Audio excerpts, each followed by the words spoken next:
இன்றைக்கி நியூஸ் பார்த்துட்ருக்கப்ப ஐஎம்எஃபோட உயர் பதவியிலிருந்து கீதா கோபிநாத், அதாவது இந்திய வம்சாவளியை சேர்ந்தவங்க, அடுத்த மாதத்தோட பதவி விலகிறாங்க அப்படின்னு பார்த்துட்டு இருந்தேன். இந்த ஐஎம்எஃப் பற்றி நிறைய விஷயங்கள் நம்ம தெரிஞ்சுக்க வேண்டியது இருக்குது.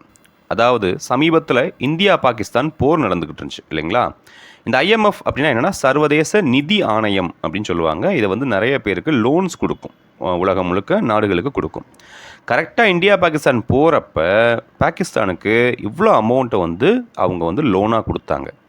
இது முழுக்க முழுக்க இந்தியாவுக்கு எதிராக செய்யப்பட்ட ஒரு விஷயம்னு பெரிய கண்டனங்கள் வந்துச்சு.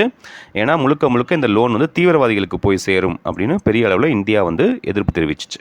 சரி, இதுக்கும் நமக்கும் என்ன சம்மந்தம் அப்படின்னு பார்த்தீங்கன்னா, இது நம்மளோட 10th சமச்சீர் சோஷியலில் இந்த கொஸ்டின் இருக்குது. பாருங்களேன், 10th சமச்சீர் சோஷியலில் ஹிஸ்ட்ரியில் யூனிட் 3ல் வேர்ல்டு வார் 2ல் இந்த ஐஎம்எஃப் ஒரு முக்கிய பங்கு வகிக்குது. பாருங்களேன், அதை பற்றி கிட்டத்தட்ட ஒரு பேராகிராஃபே கொடுத்துருப்பாங்க.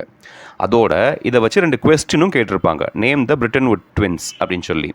இந்த ட்வின்ஸ் யாருன்னு பார்த்தீங்கன்னா, ஒன்று வந்து உலக வங்கி வேர்ல்டு பேங்க், இன்னொன்று இந்த ஐஎம்எஃப். இன்னொரு கொஸ்டினும் கேட்டிருப்பாங்க பாருங்கள், what are the objectives of IMF, ஐஎம்எஃபோட முக்கிய குறிக்கோள் என்னன்னு கேட்டிருப்பாங்க. ஸோ நம்ம செய்திகளில் பார்க்குற நிறைய விஷயங்கள் நம்ம பாடத்துலேயும் ஒன்றி இருக்குது.